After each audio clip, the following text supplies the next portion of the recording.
The other side of our studio, Emma James with Media Watch, and more on that panic on the World Wide Web over the European Parliament's move to change those copyright laws. Yes, rarely has a vote taken in Europe on the issue of copyright and technology been quite so exciting for people on social media. But today, there's been widespread panic about it. Lots of people campaigning too with the hashtag Save Your Internet or Save the Internet. This gentleman seems to be going a little over the top, saying today is the last day. If the internet goes down, I'm going with it. Along with a GIF of somebody jumping out of a window. GIF's one of the things that could be under threat from these new copyright laws. This person says, am I still allowed to type out this tweet, or is that a copyright infringement of the dictionary? And a lot of people wondering exactly what these rules are going to mean.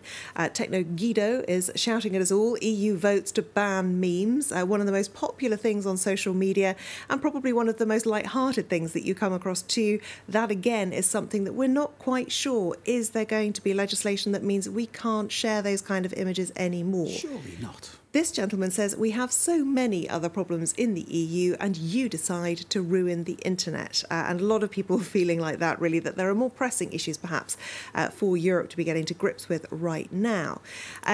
The only person who does seem to have been particularly happy today, Axel Voss, the German MEP who actually pushed through this legislation. He tried earlier this year, back in July, and failed there. He is looking pretty ecstatic to have won through today after tinkering with the legislation a little. There will be another vote coming up, though, January next year.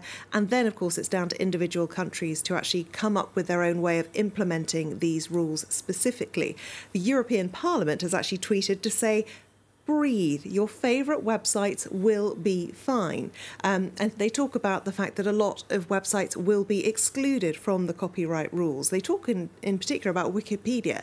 Wikipedia, though, is very nervous that it's going to really disrupt its whole operation and could actually lead to the end of Wikipedia. And there are so many grey areas, and that is part of what is worrying so many people, because we just don't know how this is all going to be implemented, how it's going to shake down.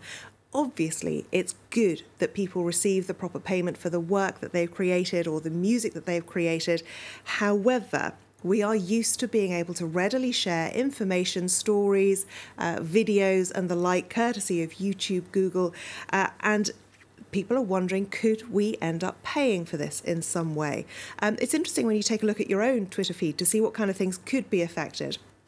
This is a photograph I took at a rugby match. That would be interdit. That would be stopped by something called an upload filter. How can that be? Because I was sat next to you when you took that photograph yourself. I took it, but it is all to do with upholding the rights that are held for sporting activities. So if you upload your own image from inside a sporting venue, you could be going against the rights of TV broadcasters, for example. It's the same issue that stops us as a non-rights holding broadcaster going into that stadium and filming the game, because another company has the rights to show that game. Okay. Exactly, but it does take away a lot of the ability to share your experiences and also drum up a lot of publicity for these kind of events. Sounds like total nonsense, doesn't it? Well, it depends how it's implemented, Sure. And I think this is why everyone's so worried. There's talk of the fact that if you retweet or share an article using their headline, not your own words to explain it, then that would need a licence, which just seems ridiculous. At the moment, we just retweet whatever we want, and it does seem a little nonsensical. The news organisations say that this is about getting money out of the big tech giants like Facebook and Google. Le Soir, the Belgian newspaper, had this as its front page today. To inform has a cost. And yes, that is true. However, if you look at the Google searches, it is directing people to these news websites. So how much would Google have to pay? And will they be prepared to do it? There was a similar concept in Spain, and Google simply said it wouldn't pay up. We don't know what's going to happen in future here, and that is one of the big things that is driving all the uncertainty and all the lobbying online. This gentleman says that if 10% of the people complaining about memes just went out and voted in the next European Parliament elections, we'd all be in a better place. Food for thought, indeed. We should make a meme of that. A Twitter campaign and a cardboard cutout have given one Canadian coffee shop a brush with stardom. Please explain. Yes, and it's a small little independent coffee shop in a Toronto neighbourhood by the name of Leslieville. Grindr Coffee actually had gone offline, not been using social media for quite some time, but they were tempted back when they heard that Ryan Gosling was going to be attending the Toronto International Film Festival. Absolutely, the Ryan Gosling. So they started at the beginning of this month, they began a campaign, #RyanNeedsGrindr, and used this cardboard cutout to create lots of images of him in the coffee shop. Staff, customers, the shop's owner, all photographed with the faux Ryan Gosling.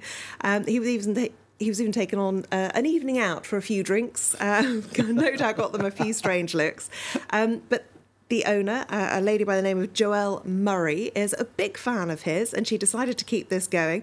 When she discovered when he was going to be in the area, she sent him this message saying it only takes 18 minutes and offering to actually call the Uber for him. She'd also sent a message saying that he would get a 15% discount off his coffee if he turned up.